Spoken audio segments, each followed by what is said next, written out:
What is up, Planeswalkers? Theoric 6 back with some more Magic the Gathering Arena. Don't forget to check out Flipside Gaming and use the promo code 6SYX for 10% off of orders over $10. Today, we're back playing some Magic the Gathering Arena, and I've got a spicy brew for you. This is a combo deck that is so incredibly unwieldy, but technically does work, because Arena now has a better timer system. I did not have really any problems running this deck with not having enough time. I had plenty of time the entire time, and it was great.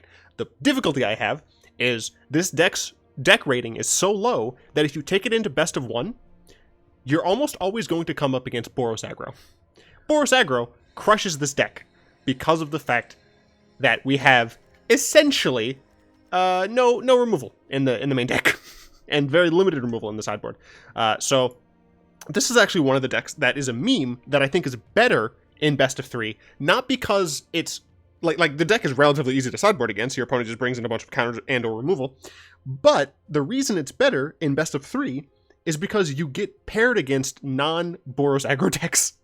Like literally, like 3 or 4 games in a row of best of one was just Boros aggro. And I was like, I can't do that.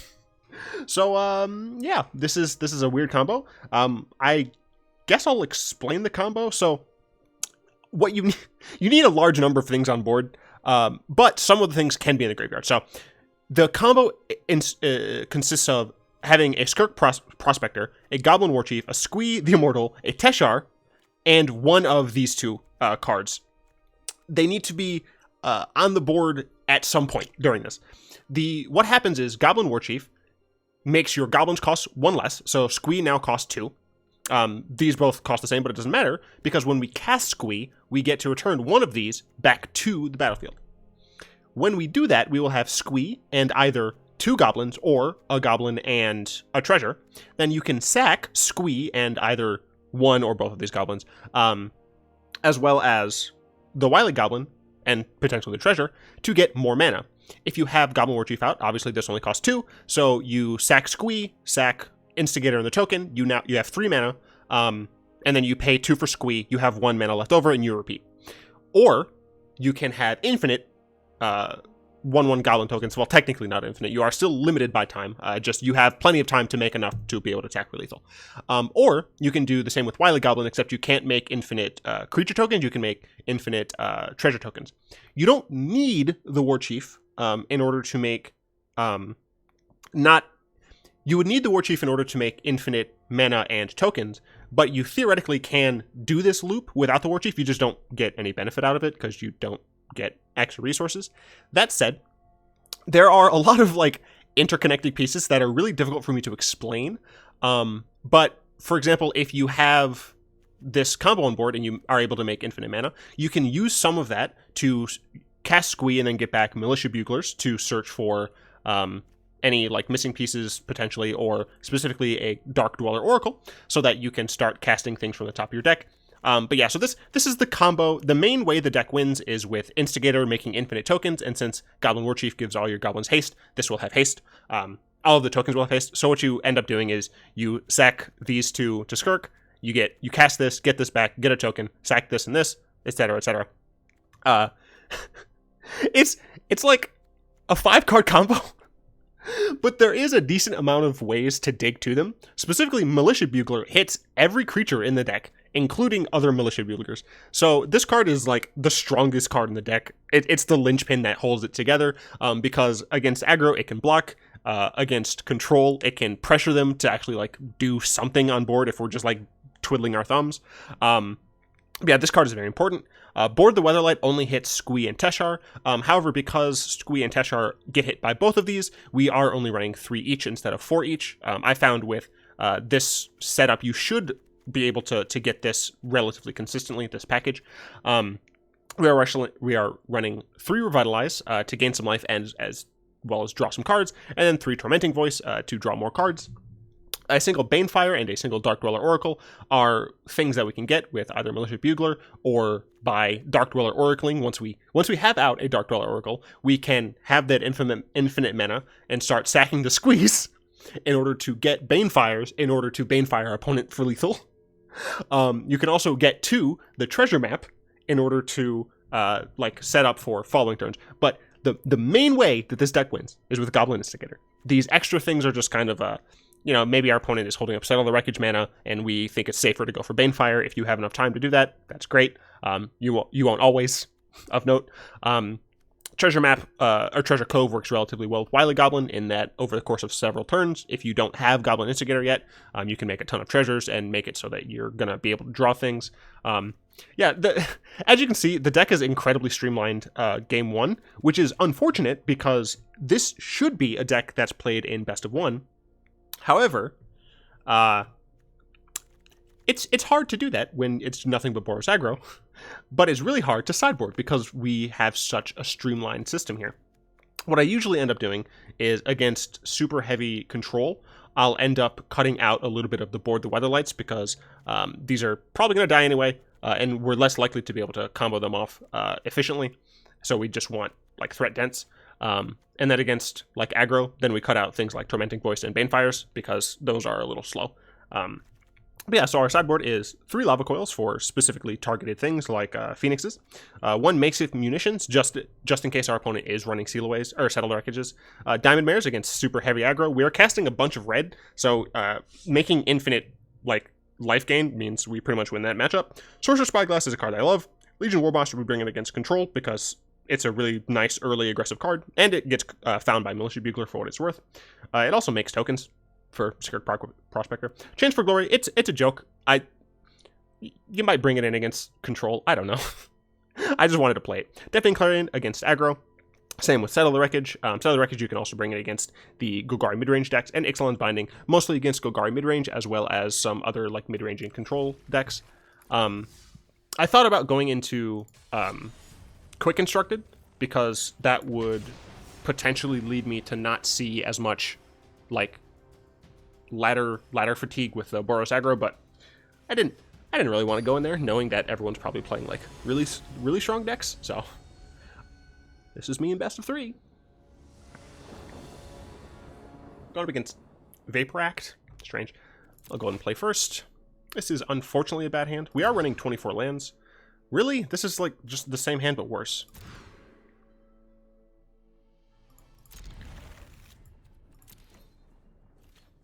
I'm so tempted to just restart the video.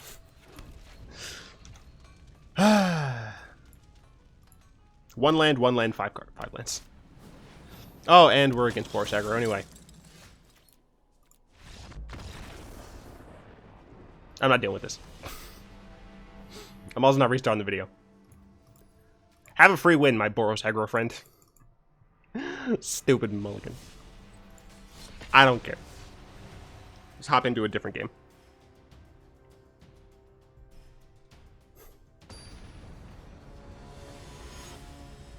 The Game Changer 1994. Well, they're my age. Apparently they're changing the game. Alright, so we're going second, which is unfortunate if our opponent is on aggro. That's unfortunate either way. Let's see a decent opening hand, please. That'd be great. I hope you guys appreciate this meme-tastic deck. This is a hand. 1, 2, 3, 4. We have most of our combo. All we need now is Teshar. Yeah, this is fine. So, one of the things that I was saying is you can play a Goblin Instigator early. You don't really, until you know whether or not your opponent has a lot of removal, you typically don't want to put things out, but you can play 1 or 2 of these things, because if you have Teshar active afterward, oh, this is really potentially great. I think I'm just gonna I think I'm gonna Instigator here. This doesn't get trample, right? No. Okay, so my opponent is on some sort of ramp strategy. Hopefully, that means that they don't have a lot of direct damage removal. They have 1 card left, right? Okay. I think I need to play like Skirk Prospector, because if I top deck a land, No, I don't think I'll be able to do anything until next turn. But so say one of these things die. If I Teshar out and I cast Squee, I get one of them back. Crap, I don't know what to play here. I think I develop something. I think I develop Squee because I can recur it just in case I do need to block. But my opponent has 1 card left. They can keep getting lands. They're at 3, 8. So they're at 8. They're doing this on upkeep. They put a land in hand. All right. So they can play a land. They can play 2 lands and be at... Yeah, okay. So they can now attack with Swordtooth. That's fine. I'm fine taking it for now. What I really would like here is a land. Okay, so I got a land. So I have to fade a single draw so that Teshar lives, and then I just can win the game. Right? Yep. Yep. Because next turn I play Warchief, Skirk Prospector. Alright, cool. So as long as I fade exactly 1 draw, I win the game. Alright. Meme decks like this that require your opponent to be kind of like goldfishing as well are really helpful because there aren't too many other like fast goldfishing decks. Okay, so I think they're going to blow up one of my lands. That's fine. Because I get a land. I'll get a plains. Yeah, I'll get a plains. I only need 3 things here. Okay. So whatever that draw is, I have to fade it. And I can just block with Squee here, but I think I'm fine chumping. No need to like risk shenanigans. All right. And as long as my opponent does not cast something untoward, this should be the win for me. I'm so glad I'm going to get to show you guys the loop. All right, Zach. That said, this is going to take a while, so I don't know. If I edited things, I would put like some sort of soundtrack here that'd be funny. Maybe put on Darude Sandstorm while I'm doing this. I don't know. I'm not going to do it. All right, let's see if my opponent will concede once I show them that I'm making infinite tokens. I don't think they will, unfortunately. They might think that the timer's going to get me, but you can do this fast enough that you should be able to make enough things.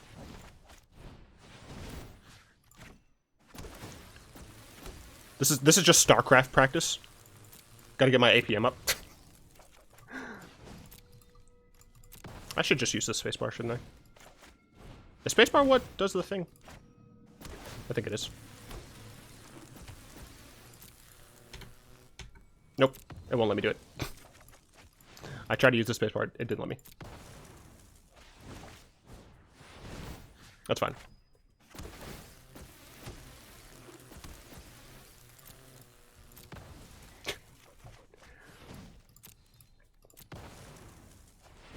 All right, so how's everyone's day? I can't believe I got this to work on the first game.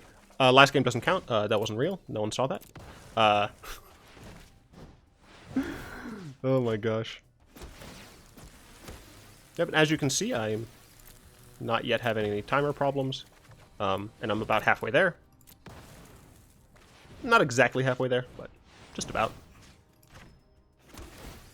And technically, I can. What I can do is, if the timer does start, it essentially gets like reset once you go to combat. So what I can do is, since I do have Banefire, I'll be able to attack, and then with the rest, I can just sack them really quick and Banefire for the rest. So they have 1 blocker, so I can make what 11. Yeah, I can make 11 guys, and then I'll attack in and Banefire for the rest. That way I'm not wasting everyone's time. But yeah, this is how you play this deck. It's really dumb, but it is an infinite combo for a large number of tokens. All right. Yep.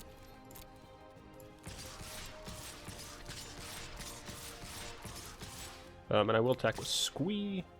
I won't attack with the Instigator. I guess I can. Doesn't actually matter. My opponent could have something, but if they had an instant speed thing, then they should have played it way earlier. So I think my opponent checked out. They were like, "Oh, I'll just let him do his thing." Yeah, I think that's what happens. I don't think my opponent is roping me to like be mean about it. I think they're like, "Oh, if he's just gonna goldfish, I'll just go get like a snack, go to the bathroom, something like that." Which is unfortunate because now I get to vamp, not vampire, but just talk about random inane nonsense. So this deck was a thing last rotation, but it wasn't like great. You'd use like Hazard's Monument to also be drawing cards and discarding cards, which means like the infinite mana was better. But thanks to Instigator, we are still able to make this deck. It's just the infinite mana route is not as good. So if we were up against a white opponent and they had like Settle the Wreckage mana open, then it would be a little bit more difficult. That said, we would be able to, we would like make a surplus and then you attack with just enough to deal the correct amount of damage. All right, and now we'll just sack some of these.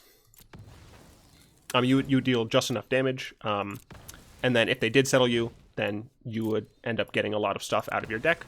And if they didn't, you won. But, I mean, being able to get pretty much all of the mana out of your deck means that you should win at that point. So it's a little unfortunate that it still took this long. I guess we'll just Banefire here for 8. Our opponent theoretically could have some sort of life gain, but they didn't. Alright, so we won. And it was pretty straightforward. Our opponent didn't seem to have any stuff that we'd care about.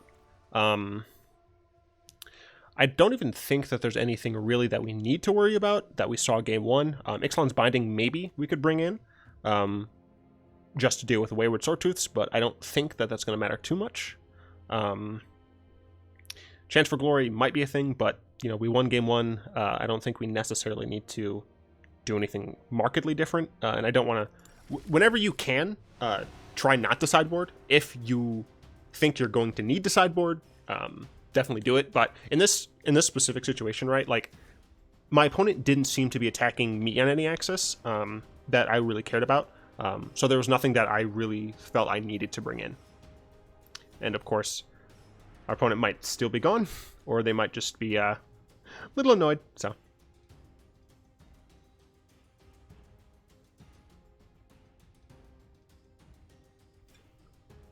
I really love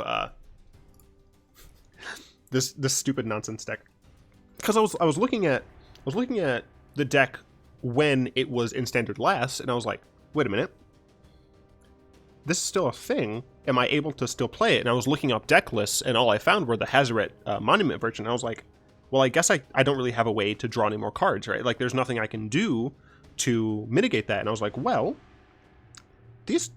The Dark Dweller. I was like, Dark Dweller is a goblin. Oh, in this card, if I do this, so I was like, I put this deck together, and I was like, oh, this is a thing that's technically possible to do.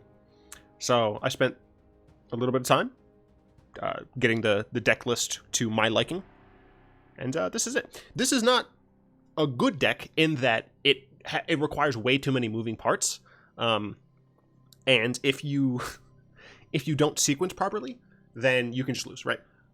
Cool. Against control, you kind of need to make sure that their shields are down before you can really commit. Against aggro, you kind of have to just let things die in order to survive and hope that you're able to win the day. But it's a really satisfying deck when it is able to work. What about against Rory R? It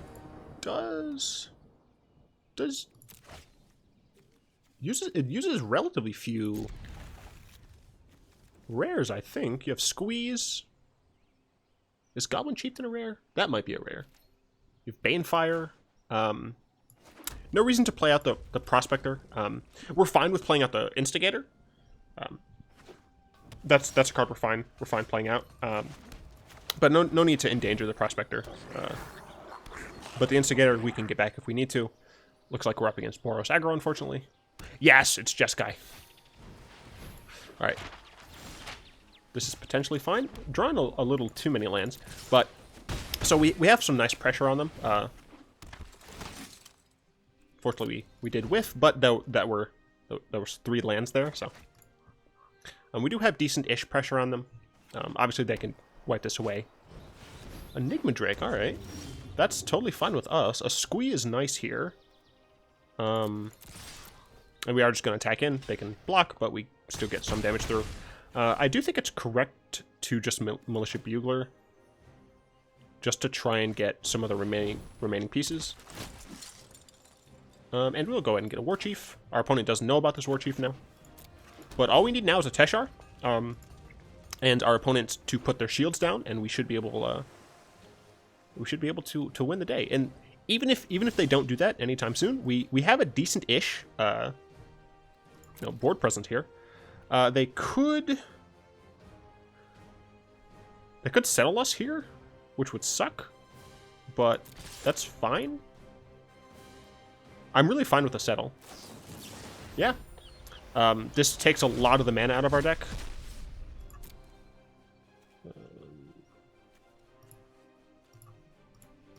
Cool. And I will just play the Squee. I could play Goblin Warchief plus Squee, but I don't want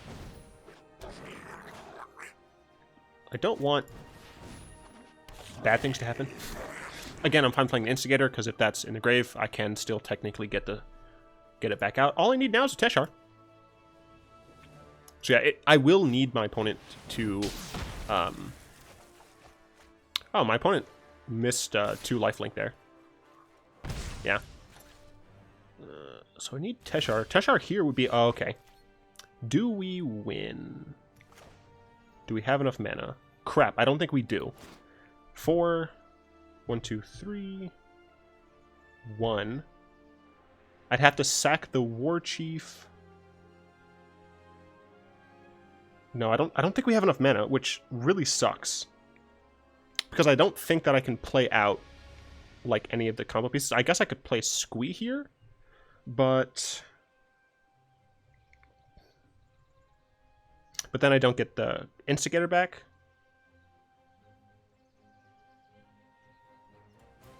Warchief costs 3, Squee costs 2, so that's 5. That's 4. Yeah, I'm missing 1 mana here. Wait. I think I'm dumb. I think I'm being stupid. Alright, I think I'm being dumb. No, I messed it up. No, darn, because I was thinking I could just sack. Yeah, crap, I messed up. Yeah.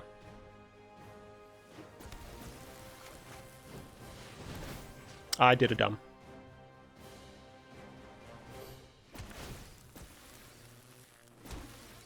Yeah, I shouldn't have done that there. That was a mistake on my part. That said, I am gonna get some damage through for what it's worth, but yeah, that was dumb. I don't think I mean, yeah, I'm gonna attack with all. that was so stupid on my part. Oh gosh. Yeah, I needed 1 more mana.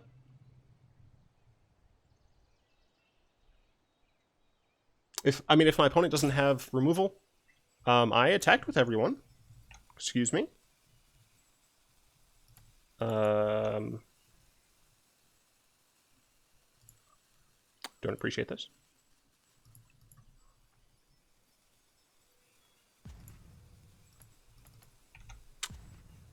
Well, that's lame.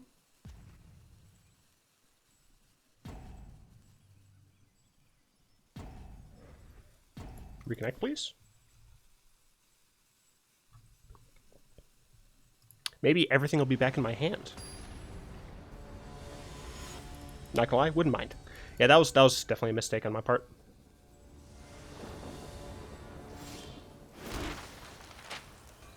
What the heck happened? Oh crap! Yep, they killed Teshar. Did 2 of my turns happen? What the heck? Why is Skirk Prospector in my hand? Oh, it was always in my hand. Yeah, so I need another Teshar. I can like keep attacking in with Squee, but I guess I'm just gonna pass the turn. Yep. Yeah, I should have just waited another turn. The disconnect was unfortunate, but I pretty much lost this game when I miscounted. And that's something you can't do against control. And now my opponent probably knows what I'm trying to do here. They do only have one card left, for what it's worth. Luckily, they can't really attack me. The problem is I can't really attack them. Not really a point in casting Wily Goblin. Yeah, I'm pretty much lost this game. Very unfortunate. Very unfortunate.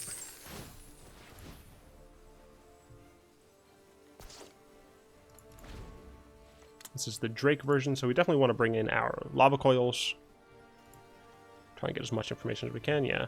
So our opponent is going to be relatively difficult to kill with the normal attack route, unless they're playing a lot of treasure maps. Unless they put all shields down.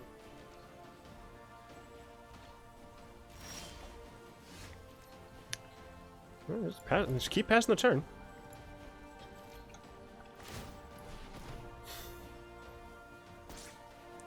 I assume they're looking for like Niv Mizzet or something. If they tap out for Niv, and we top deck Teshar, maybe we can win. I mean, they keep putting stuff to the bottom, so I mean they're still waiting for things.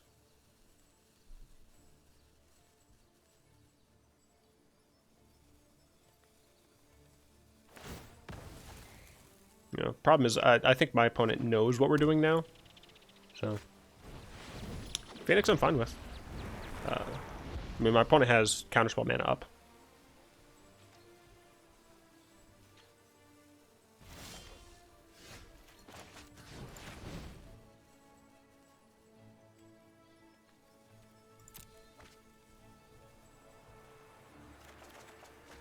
Well, we have a Teshar. Let's try and go for it.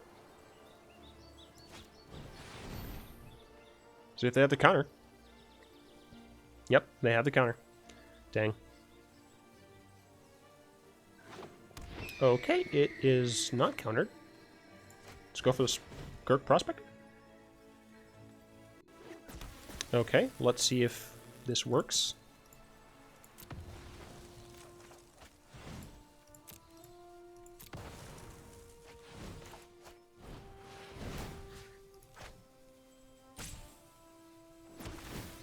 Right. We might actually be able to win this game. Notably, our opponent does have... oh, no. Our opponent does have Settle the Wreckage mana. So we are going to need to not attack with, like, everything. Something I've noticed is that, like, our opponent still has to deal with the timer. So technically, you might be able to abuse this and time them out. I'm not telling you to do that, because you shouldn't, because it's cheating. That said, I'm not trying to. I'm trying to just, like, win the game. So what we... Cool. Awesome. Fantastic. They didn't have a response. We had a response. Or we were able to get there. So we definitely bring in the Lava Coils. Potentially bring in the Warboss. Just because it is annoying for my opponent to deal with. No, it dies to the removal. They're going to have a lot of removal. I like Ixalan's Binding. And I like Chance for Glory. I like Binding more.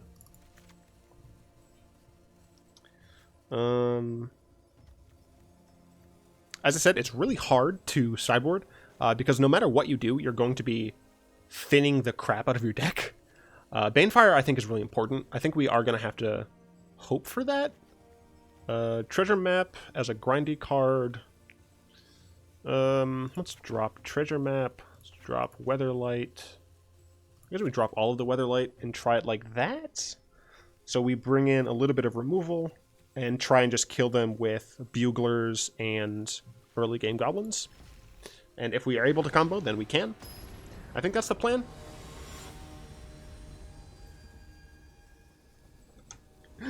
Oh, this deck, though. That is a bad hand. Why couldn't one of those Instigators be another land? This is not a great hand, but we do have Lava Coil. I want to keep another Lava Coil.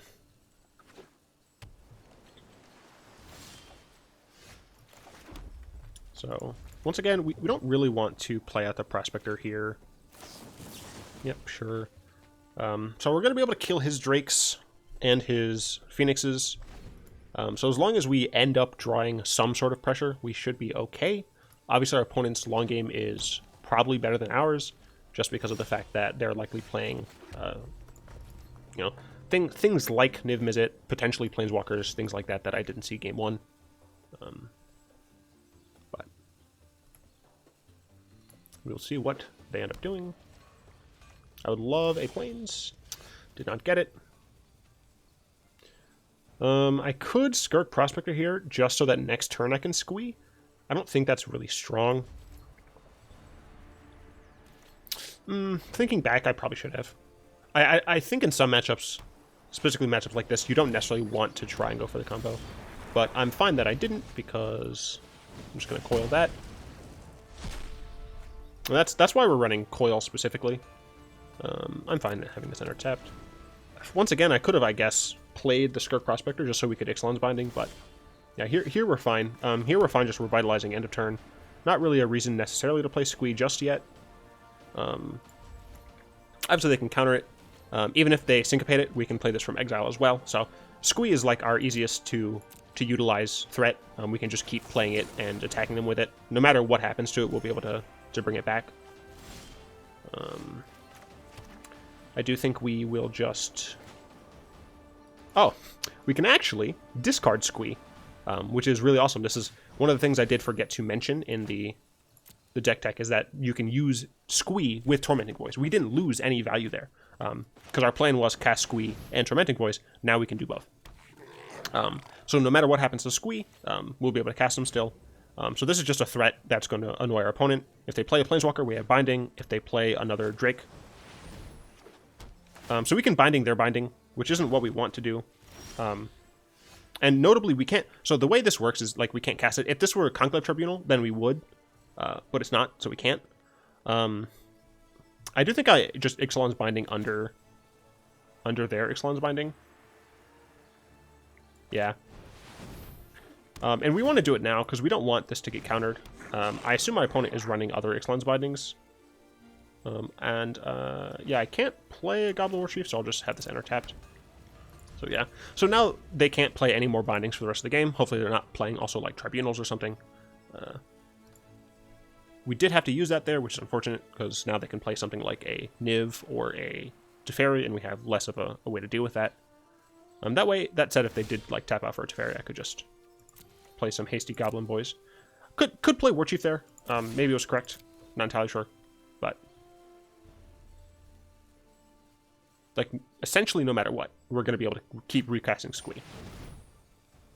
Wow. Sure. That seemed like a really strange, like, Desperation type move. We'll Revitalize first. Another land. Go and play the land. I guess once again, we could have played Warchief first. Possibly, maybe we should be. Opponent playing Niv here? Yeah.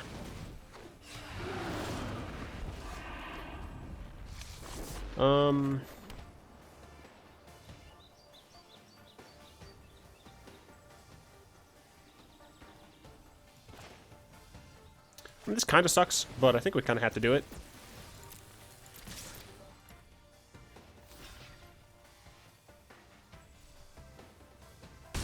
Alright, that was the correct decision on my opponent's part. So we would need...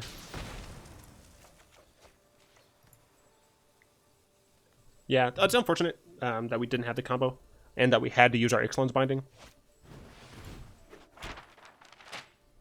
We could draw another one. Our opponent could block, but nope, looks like they're going in for a race.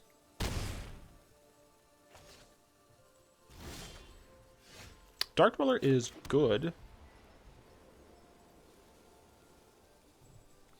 So I think we play Squee.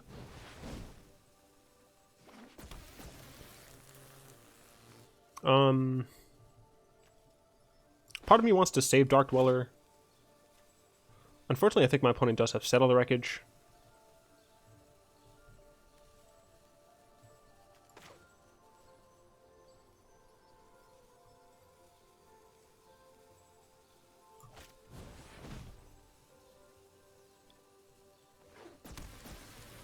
Let's go ahead and attack. If I need to, I can sack Dark Dweller. I could also sack the Warchief. Seal away. Resolves. Target Dark Dweller.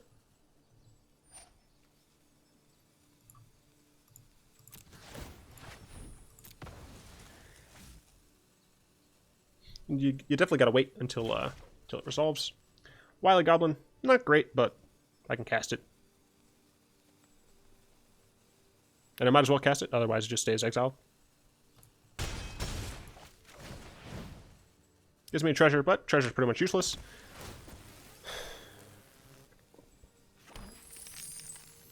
And I just end the turn.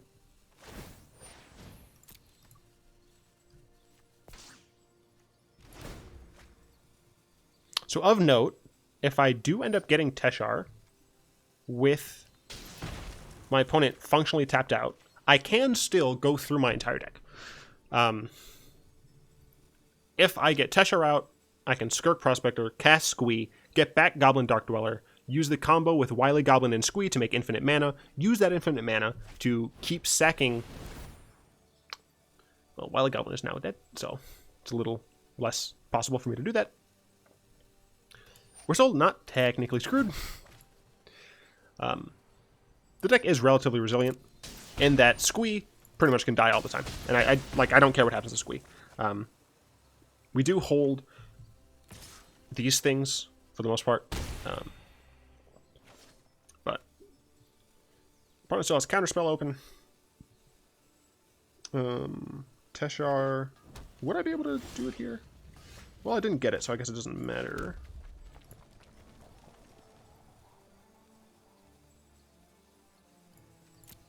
Might as well cast Squee. Don't want to cast any of that. So I'll just pass the turn. Let's see. So Teshar. Do I have to... Yeah, resolve. I don't care. Cast Teshar. Cast Warchief and... No, I guess I cast Prospector first. Sack Squee. Cast Squee. Get back Goblin. I'm essentially paying like 3 mana to soak up 1 damage, but all right. Well, let's see if our opponent has a counterspell. If they have a counterspell, we just have to go to game 3. All right, they didn't have a counterspell. Let's see if they still have a counterspell.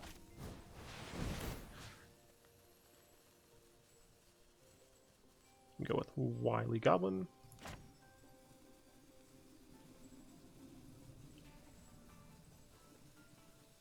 And yeah, now it looks like they're going to just burn the Teshar.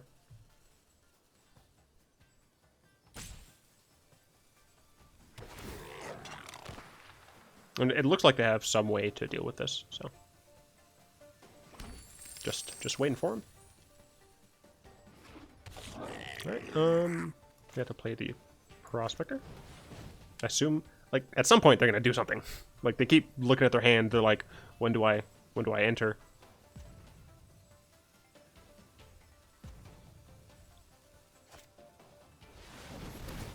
Right, so they kill Teshar, I assume. Yeah.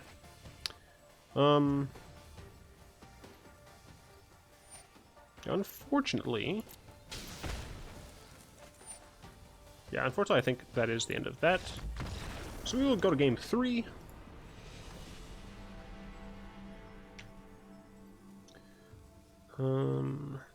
Let's see. Brought in Ixalan's body. I still think that's correct. Maybe I don't need Banefire necessarily. Yeah, really not sure. I like the idea of Chance for Glory, but like there's so much you have to do.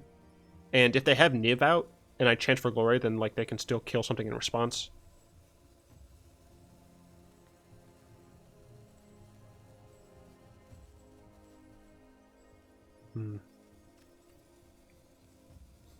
I don't think we change anything.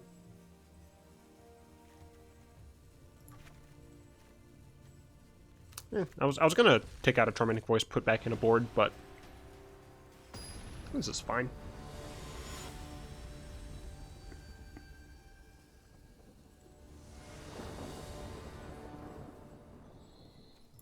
Play first. This is a great hand.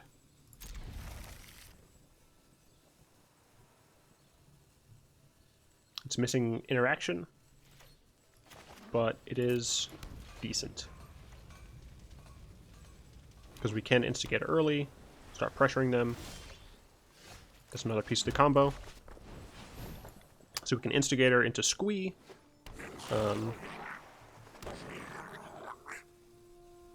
Yeah, all we need now is Teshar. I don't know why Opt has a lightning sound. It's really strange. Put to the bottom, so... Alright, let's see if we can win this one for our home team.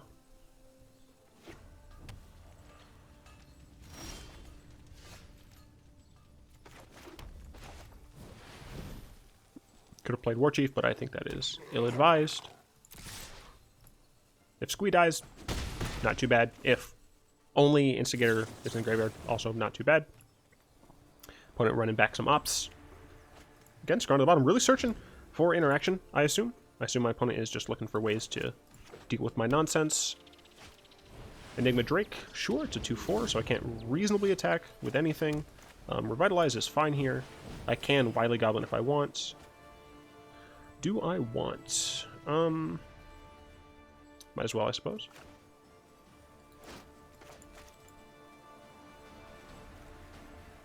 Might as well, I suppose. I really want to be able to have the treasure if... I mean, it's a lot of ifs, but, you know, if we top deck Teshar and our opponent casts, like, is functionally tapped out here, then we could just win. So, Lava Coils, Teshars, those are both live. Didn't get either, unfortunately. So we do kind of have to contend with that. We are going to keep a land in hand, just for Tormenting Voice, but unfortunately our opponent is able to just bother us.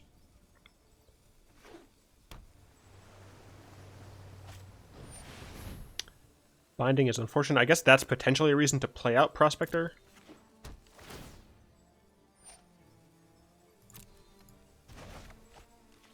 So now we need Ixalan's Binding as well.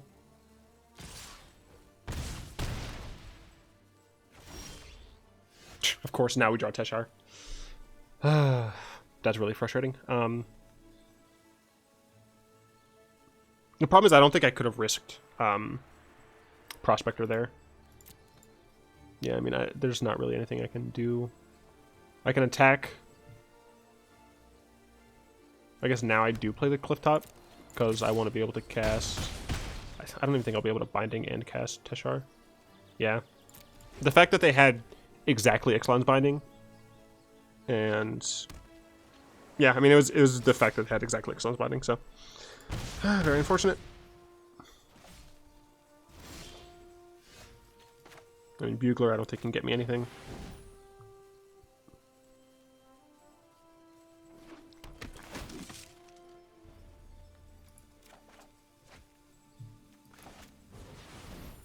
Could give me like another Teshar or something.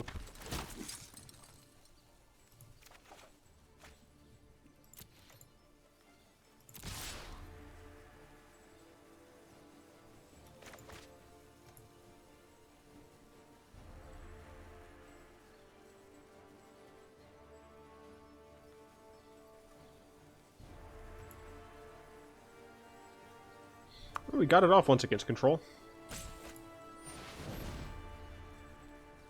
It's a strange target.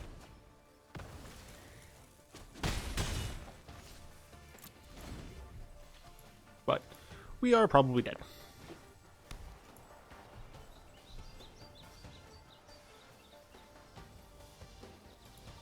Make an explosion me for 3. and then hit me for 8,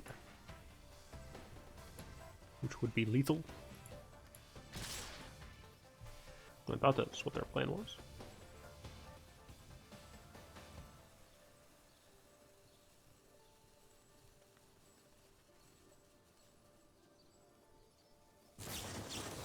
Oh, yeah, that works as well.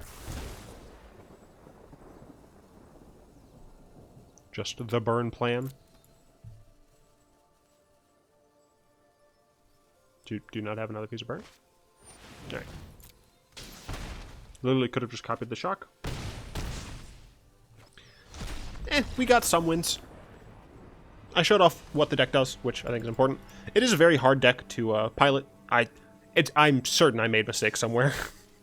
And I'm certain all of you will let me know. But it's a really fun deck. If you have the cards, definitely give it a try. I wouldn't necessarily craft for it, just because it isn't technically strong. But it's incredibly fun. So I really do hope that you guys enjoyed that. I'd like to thank my patrons, my lovely, lovely patrons, especially Zoraga and Salamander. If you'd like to join them in supporting the channel, go and find links to that in the description down below. Again, I hope you enjoyed this weird deck that I drew inspiration from a previous version, but yeah, I did like make this myself.